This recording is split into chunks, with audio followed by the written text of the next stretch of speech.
This episode of Lex Out Loud is brought to you by the patrons of Starwalker Studios. Learn how you can support the show at lexstarwalker.com/support.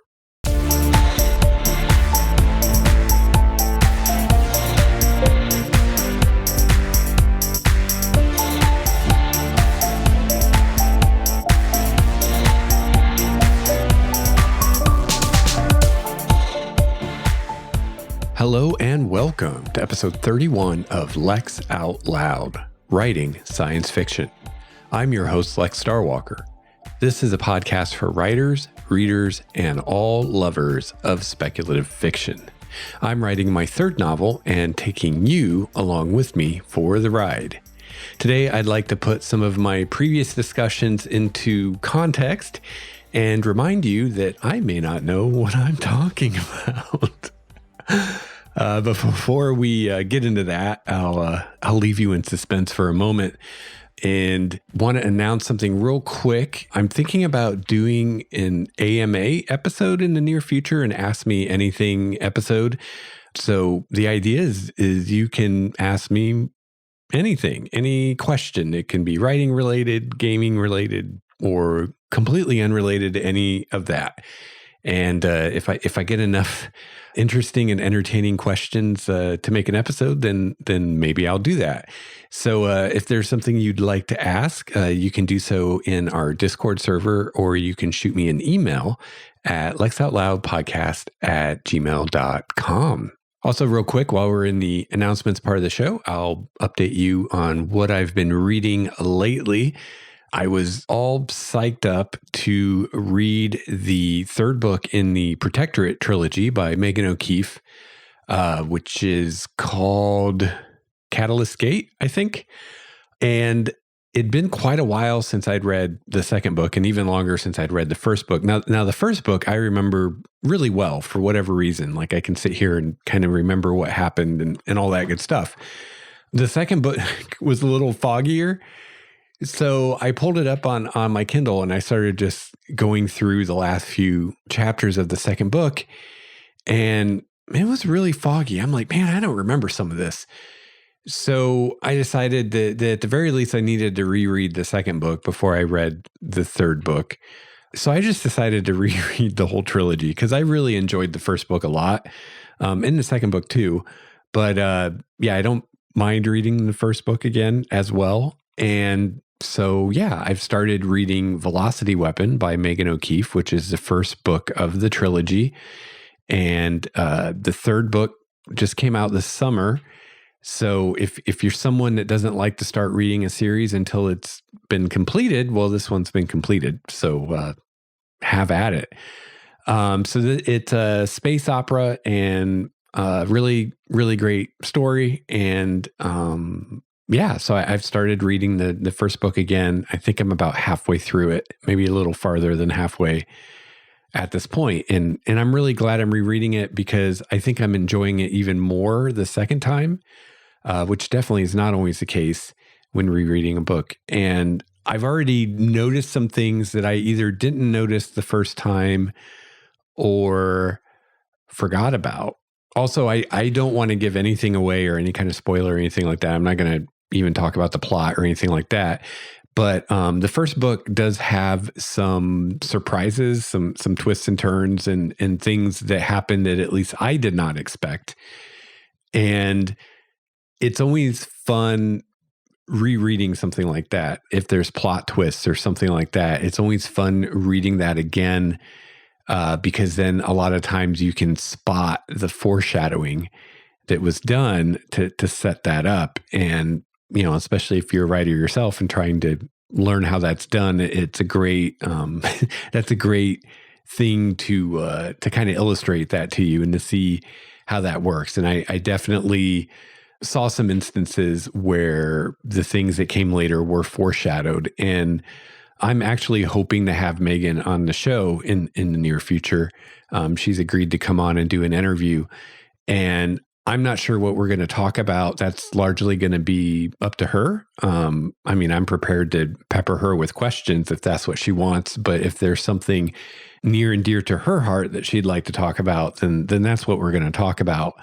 But it's been a while, but she did a kind of a thread on Twitter a while ago about plot twists and kind of how she approaches plot twists. And there are some plot twists in these books. And she, I think, in my humble opinion, does a really great job with plot twists, because one of the, how do you say, one of the downsides, I guess, of being a writer or a storyteller is when you spend enough time studying storytelling and stories and how they're put together and how it works, and, novel writing, screenwriting, things like that, you kind of, you learn enough about how the sauce is made, so to speak, that it becomes very difficult for a book or a movie or a TV show to surprise you. And that's definitely where I'm at. Usually I see plot twists coming. Usually things that are supposed to be a surprise aren't a surprise to me because I saw them coming, just because, I don't know, I've spent so much time thinking about storytelling and studying how it's done that I'm kind of on to them usually. So it's very rare that something truly surprises me, other than, those times when a plot twist isn't done well and there is no foreshadowing and it really does come out of nowhere, which is usually not the way you want to do it. So I mean, those can surprise anyone because they come out of nowhere and there's no setup for them.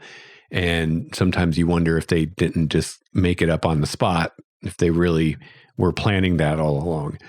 But that's a topic for another day. But I think that Megan is really good at plot twists, because in that first book alone, there were a few of them, I think. And the first time reading it, I did not see any of them coming. I was surprised by all of them, which made it really enjoyable.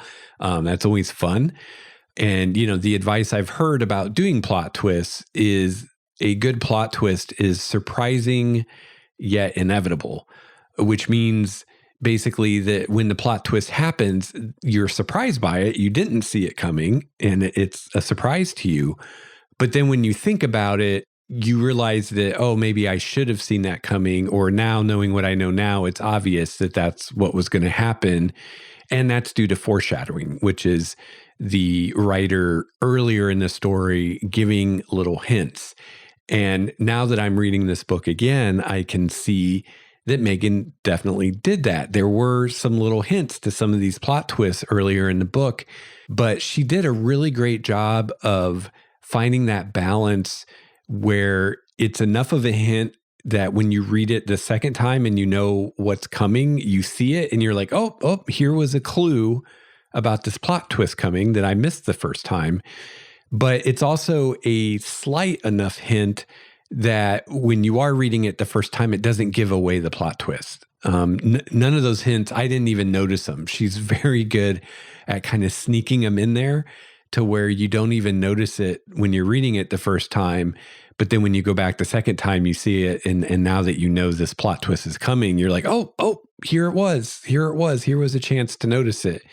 And I imagine I haven't really done that much with plot twists myself. I don't think, at least not consciously.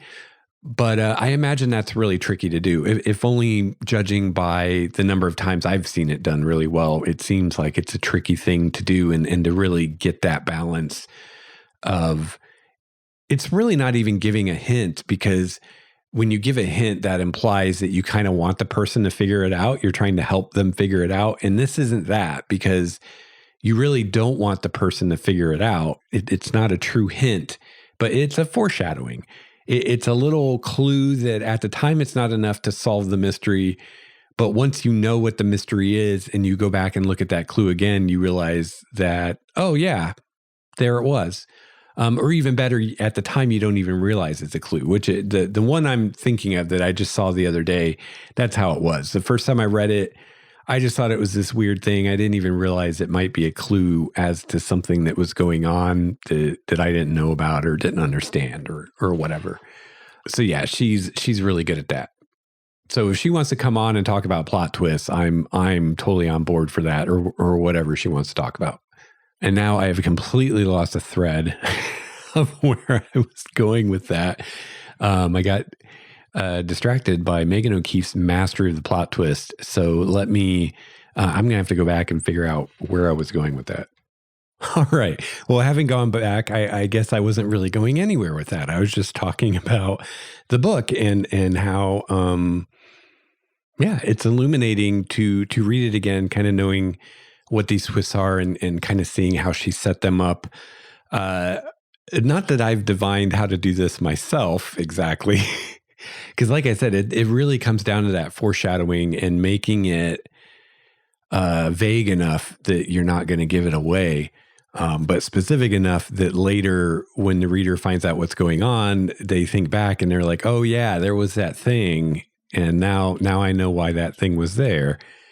So yeah, I guess that was the point. But so I've been reading that and enjoying that. And so yeah, I'll be reading those books probably for the next few weeks as I make my way through the trilogy again.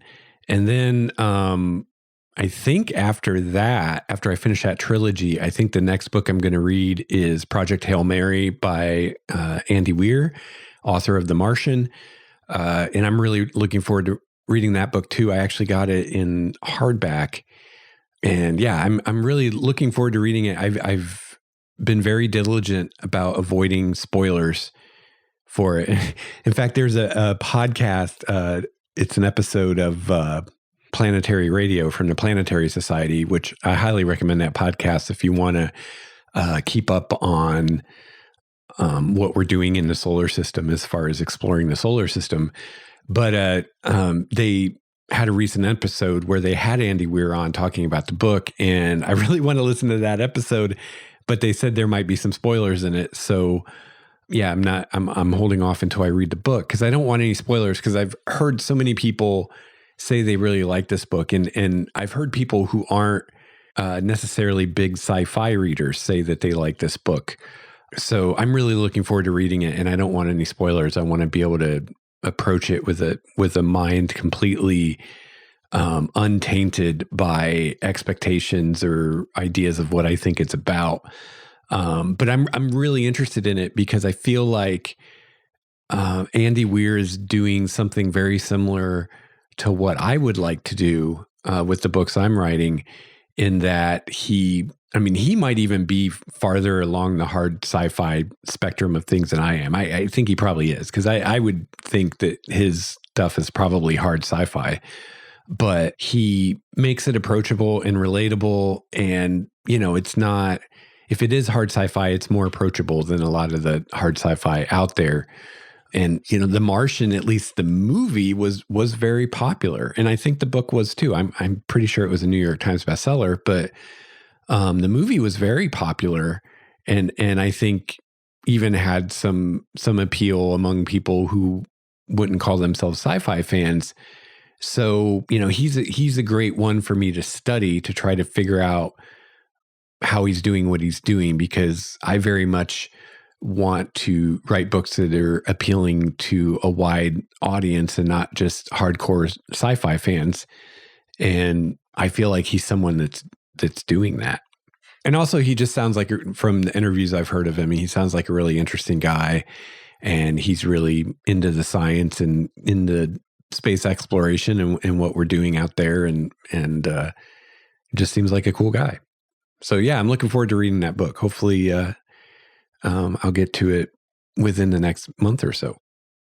All right. So enough keeping you waiting about what I was talking about at the beginning of the show, where I said that I wanted to remind you that I may not know what I'm talking about.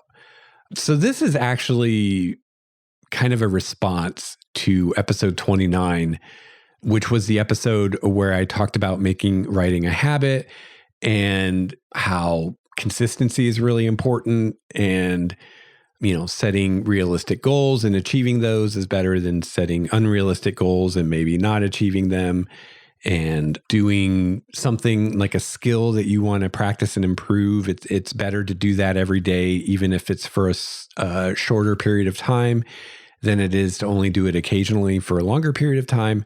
That was basically the main idea of episode 29.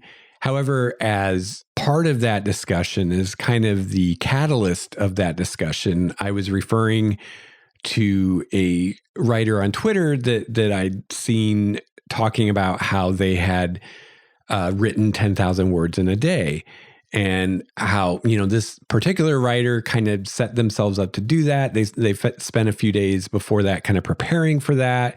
And I don't really know why they were doing that, if maybe they were just trying to see how many words they could write in a day, or prove to themselves they could do it, or they lost a bet. I don't know. I have no idea really the situation or specifics of why they decided to do this. But I just kind of use that as a launching point for my discussion of, being consistent and setting realistic goals and things like that. So as part of all that, I expressed skepticism on my part of 10,000 words in a day being a realistic goal for most writers, especially those of us who are at the kind of beginning stage of things, who are more beginners and aren't hardcore writers that have been doing this for years and years. And I still maintain that and agree with that. And I did numerous times throughout that episode give caveats along the lines of, if this is what works for you, more power to you. If you can write 10,000 words a day, go for it. There will be exceptions to this. Everybody's different. Do what works for you, all that kind of stuff. But for most of us, especially for those of us just starting out, that may be an unrealistic goal to start with. What was basically my point. However, not long after I produced that episode, in fact, it was after I had released it to the patrons, but before it had come out in the public feed, I learned of at least one writer that I read and admire, who has done 10,000 words in a day recently. I don't know how often she does that, or if that's a common thing for her or not. But I do know that, because I asked her, I do know that she routinely writes 5,000 words a day or more, and that she has done more than 10,000 words in a single day before. So that made me feel a little embarrassed, I guess is the best word for it. I don't know that invalidates anything I said in the episode. I mean, I really don't think it does, because again, I think that person is exceptional. I don't think most writers crank out that kind of volume, but I could be wrong. My sample size is rather small for that assumption. So yeah, it's just possible I could be wrong about that. I mean, that's just my opinion based on writers I've talked to, based on myself, based on writers I've heard talk on the subject or seen interviewed, et cetera, et cetera. But still, I mean, that's not really that many writers that I've heard talk about this. Compared to the number of writers out there, it's far less than 1%, I'm sure. So I could be completely wrong. I could be basing an assumption on a very small sample size, and maybe that sample size is not representative of the overall population of writers. And, maybe 10,000 words a day is very common. Maybe there's tons of writers doing that all the time. It's not a big deal. And maybe it's far more achievable than I think. And maybe it's even something I should be thinking about trying to get to. Because, I mean, if I can do 10,000 words a day, I'll finish my novel in a fifth at a time than if I did 2,000 words a day. So, if that is true, it's definitely worth looking into. So I felt a little embarrassed by that whole thing. I would be especially embarrassed if this particular writer listened to that episode, which I don't think there's much danger of that. But if this particular writer did listen to that episode and felt like I was disparaging her approach or how she does things, which definitely was not my intent. In fact, if, for those writers out there who are able to write 10,000 words a day, every day, consistently, if you exist, I mean, I would have nothing but admiration and frankly envy of you. I feel like it's a bit beyond the most of us, especially starting out. Now, if you're a professional writer and that's what you do for a living, maybe that's an achievable place to get, once you're, that's your day job is writing and you can spend all day doing it. Maybe that's very doable. I don't know. Like I said, I just have a small amount of information I'm going by. For instance, Stephen King, in On Writing says he goes for 2,000 words a day. And man, my wife, I don't know that she's ever read a Stephen King book, but she hasn't read a lot of them. I know that. And she's listening to On Writing now. And we were on Amazon, I think it was the other day, we were on Stephen King's website and we were just looking at his books that he's put out. Because I hate to admit this, because I am a fan of Stephen King and I admire him, but it's been quite some time since I read a Stephen King book. In fact, the last Stephen King book I read was Under the Dome, and I don't think I finished it. And I read it right when it came out. So it's been years since I read a Stephen King book. Most of the Stephen King I read when I was in high school. I think I've talked about this in earlier episodes, but when I was in high school, I lived in a very small town in Indiana, and this was before the internet. So things were different then. And I had a hard time getting good books to read or getting access to good books to read. And before I got into fantasy so I guess actually this would have been middle school and high school, because I'd read The Hobbit in, I think it was 8th grade. And that's what started getting me into fantasy. But before I was reading a lot of fantasy, I read a lot of Stephen King. And at that point, I had read most of the books he had written at that point, but that was a long time ago.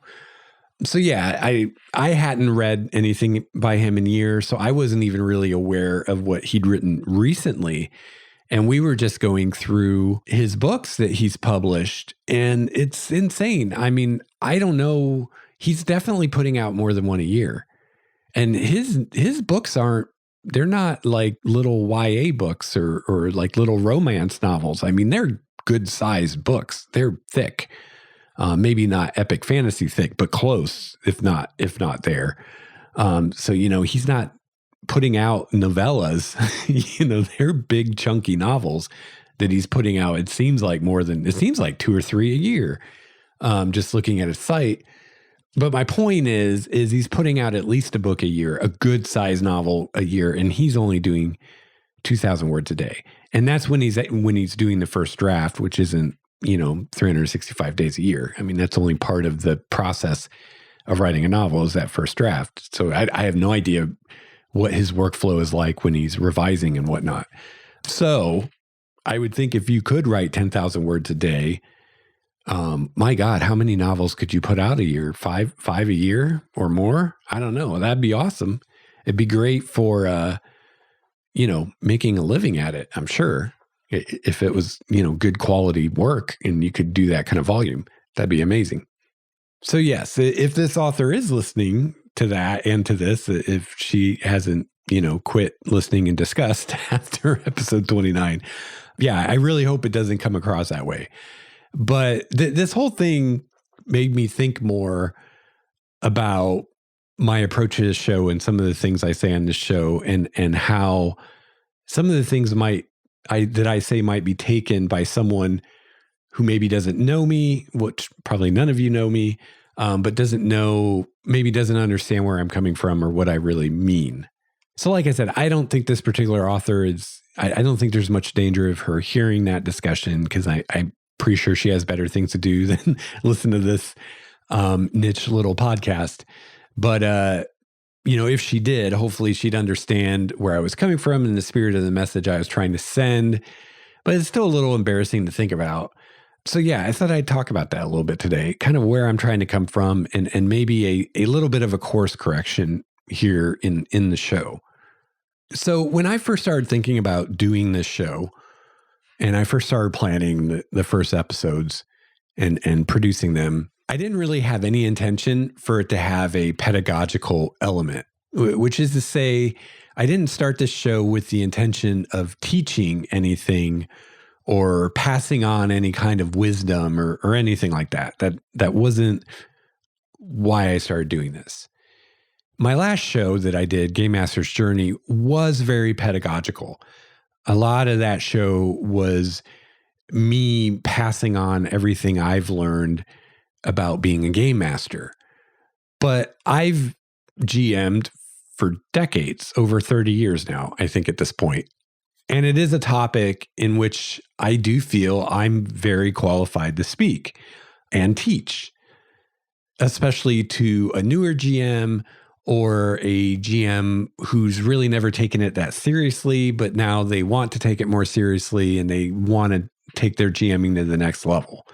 I very much feel that I am qualified to speak on GMing to those kinds of people, and that I have knowledge that and experience that they would benefit from. But I never meant for this show, for Lex Out Loud, to be like that. I intended this show to be more of a chronicle of my journey, a discussion of my experiences, and even my feelings. Let's talk about our feelings, but just, what it's like and what I'm going through, because I know from, watching what other writers say that a lot of writers struggle a lot day to day with writing and what they're doing and everything. And that's very common. And in fact, it's hard to find a writer who doesn't struggle. I can't think of one off the top of my head right now. But, I've got this quote I think I've shared before, if I can move my mic here so I can see it, from one of my favorite writers of all time, Douglas Adams, his general note to self that he had on his wall in his writing room, which I have him on my wall in my writing room, which says, writing isn't so bad really when you get through the worry. Forget about the worry, just press on. Don't be embarrassed about the bad bits. Don't strain at them. Give yourself time. You can come back and do it again in the light of what you discover about the story later on. It's better to have pages and pages of material to work with and off, and maybe find an unexpected shape in that you can then craft and put to good use, rather than one manically reworked paragraph or sentence. But writing can be good. You can attack it. Don't let it attack you.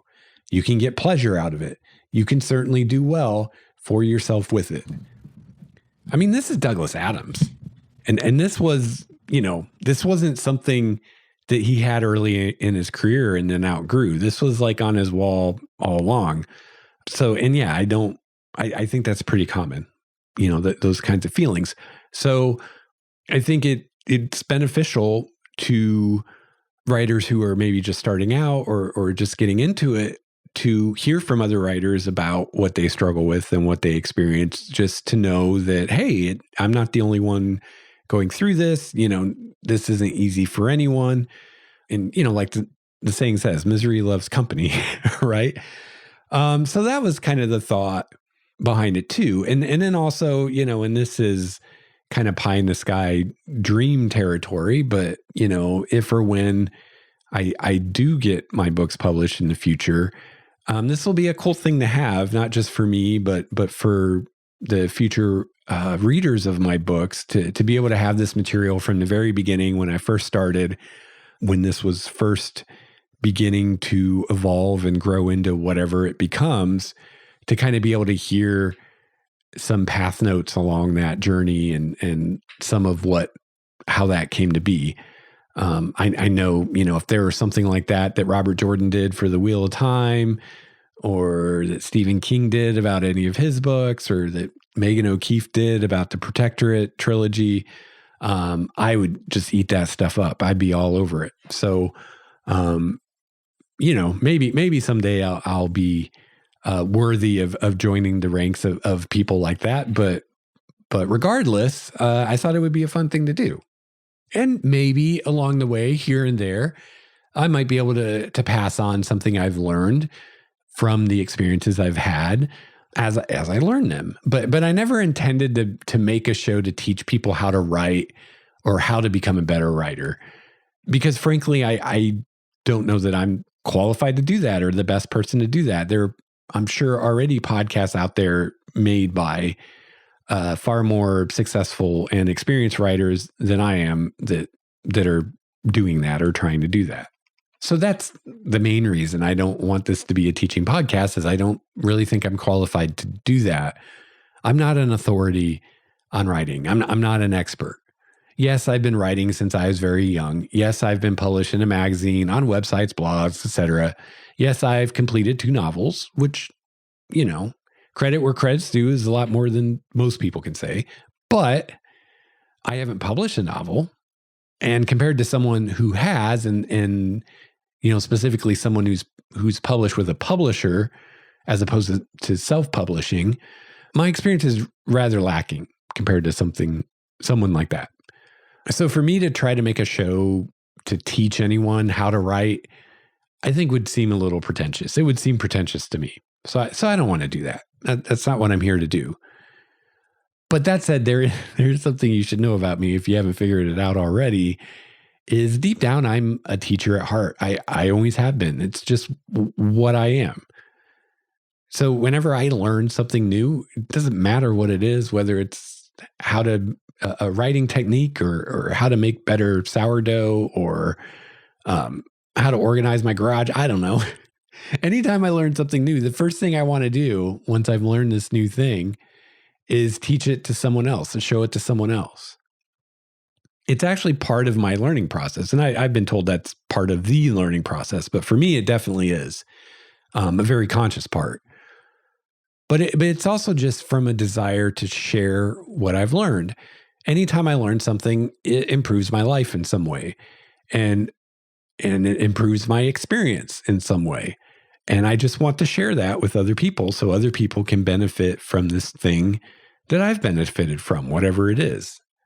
So that's where this all comes from. When I get on here and I start talking about what I think about writing or how I think is the best way to do something, that's where that's coming from. It is from a place of just sharing what I've learned. Take it or leave it. If it helps you, awesome. If it doesn't or you disagree with it, forget it. No worries.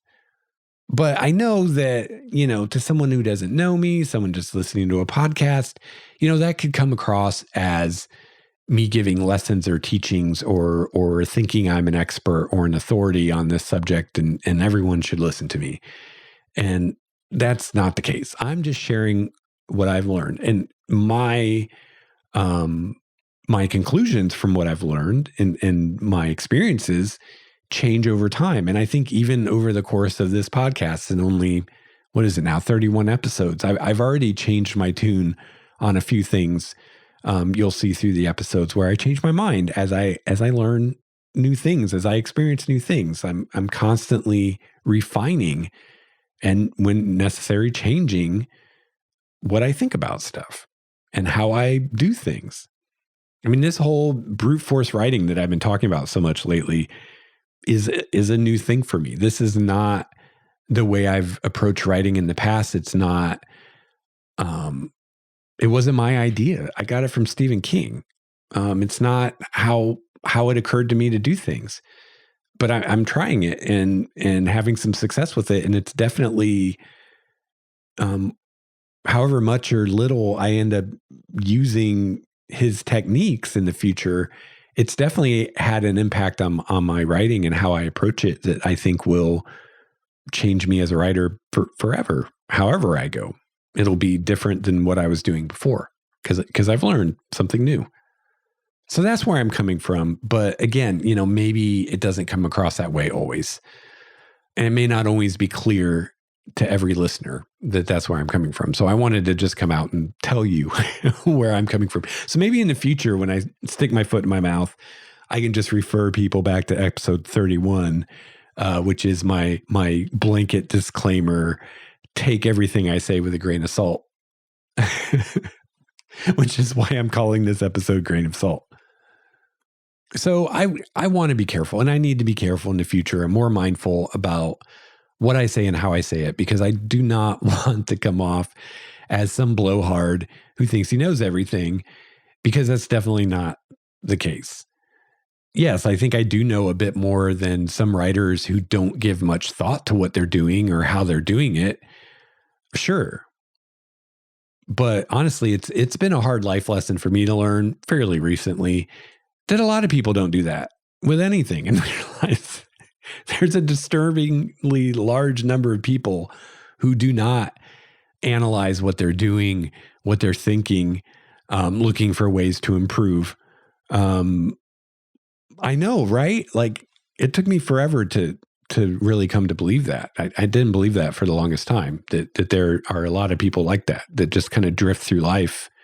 I don't know. I don't know where they're coming from, honestly. But it seems like people like me who are constantly, whatever it is in their life, constantly examining what they're doing, what they're thinking, analyzing it, trying to improve, trying to eliminate mistakes, trying to eliminate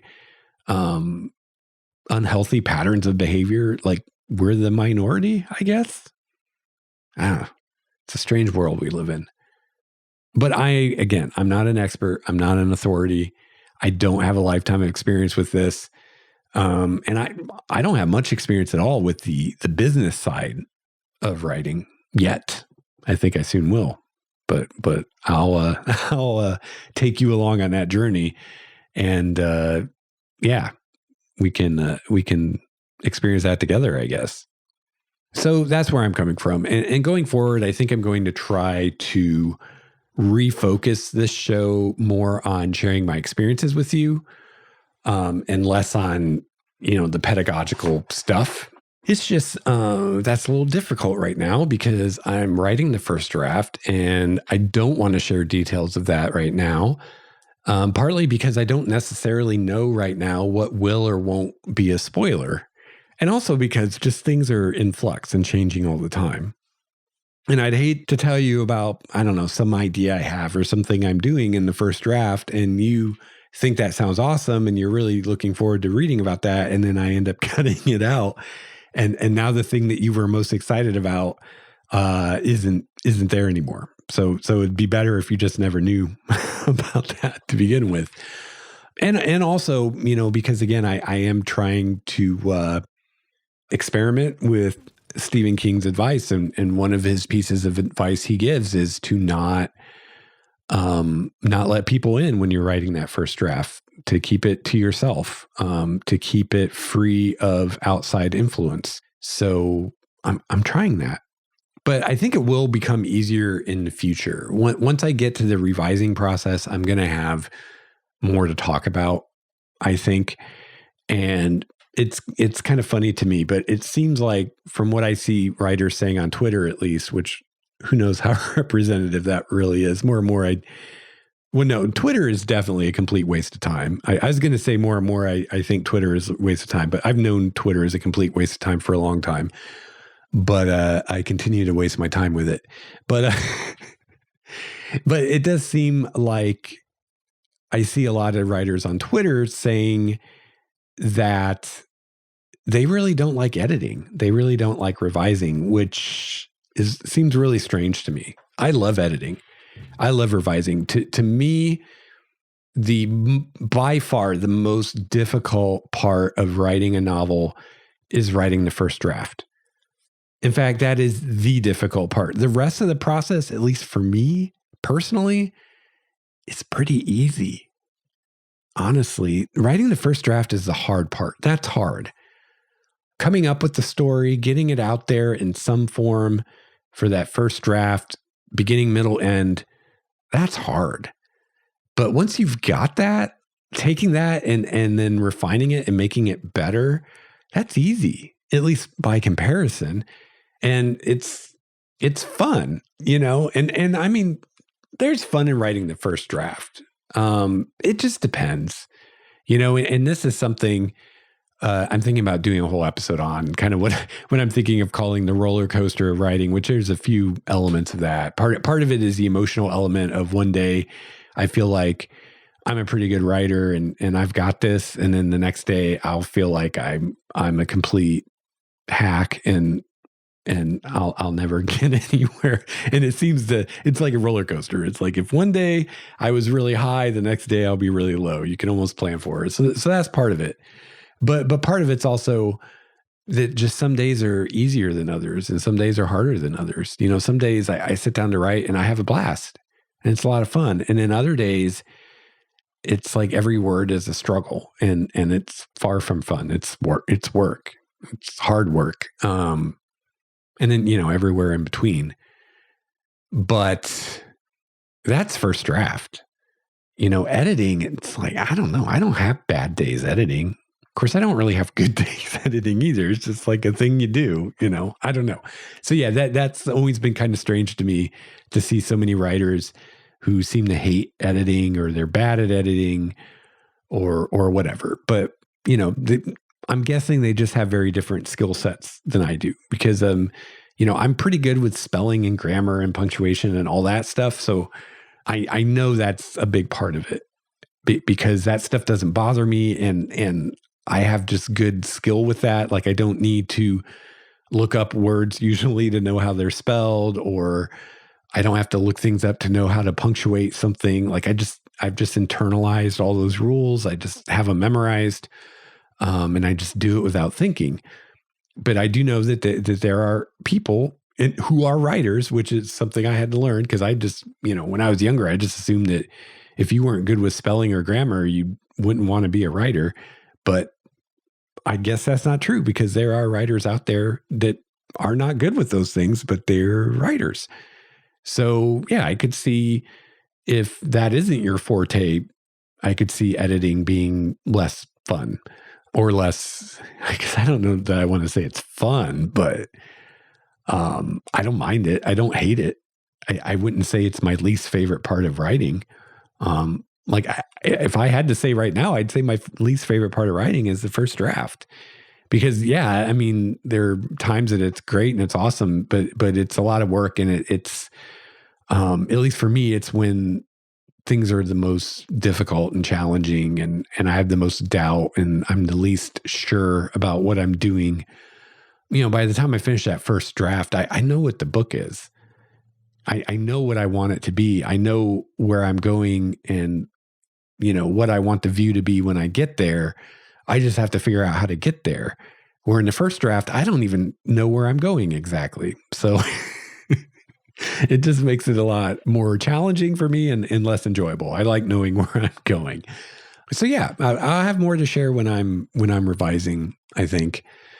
And then once I'm done with that, and once I'm trying to find an agent and trying to find a publisher, then I imagine I'll have even more to talk about because that's all uncharted territory for me. That's all stuff I've never done before. And yeah, hopefully at that point, the show doesn't just turn into me whining about how I'll never make it. Yeah, we won't let that happen. But yeah, I think in the future, I will have more things to share.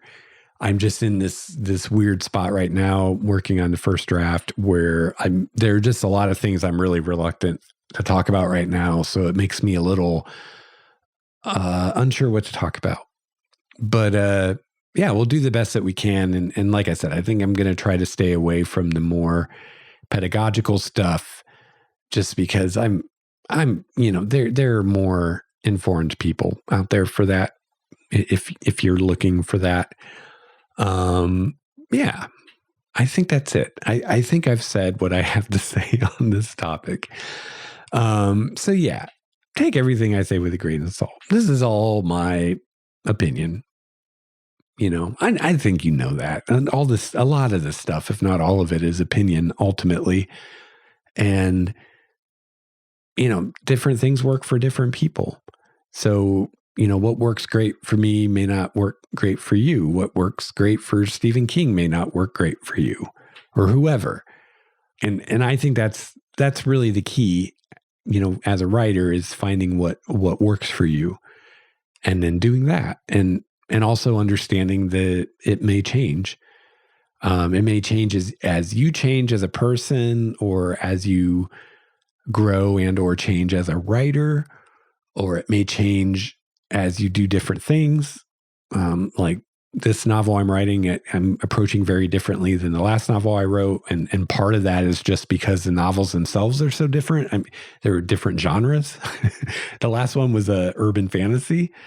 This one's science fiction.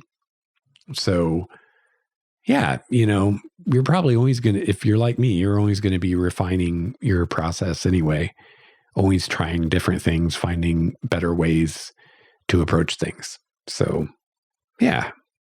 Oh, and I will say, I haven't gotten any complaints or, this isn't in response to anything.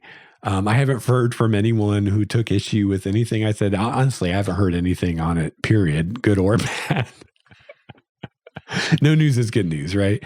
So yeah, this isn't, it's not like someone got mad at me or called me out or anything like that. Or it's not like the person from Twitter I was talking about got offended or anything like that. I'm sure this person doesn't even know this podcast exists. This all just came from me listening to my own show and imagining. And it wasn't even a thing of I'm like, I'm going to imagine I'm someone else and how much they might take it. It just, as I was listening, it just occurred to me like, this kind of sounds like, I really think I know what I'm talking about a lot more than I probably do. And also might come across a little strong if someone who does write 10,000 words a day is listening to it. They might feel like I was attacking them or their method. And that was not my intent. Because like I said, if someone really can do that, I'm impressed and envious. I wish I could do that because I could write my novel 5 times as fast as I am right now, which would be awesome. The sooner it's done, the better, as far as I'm concerned. I'm ready to go on to the second book, honestly.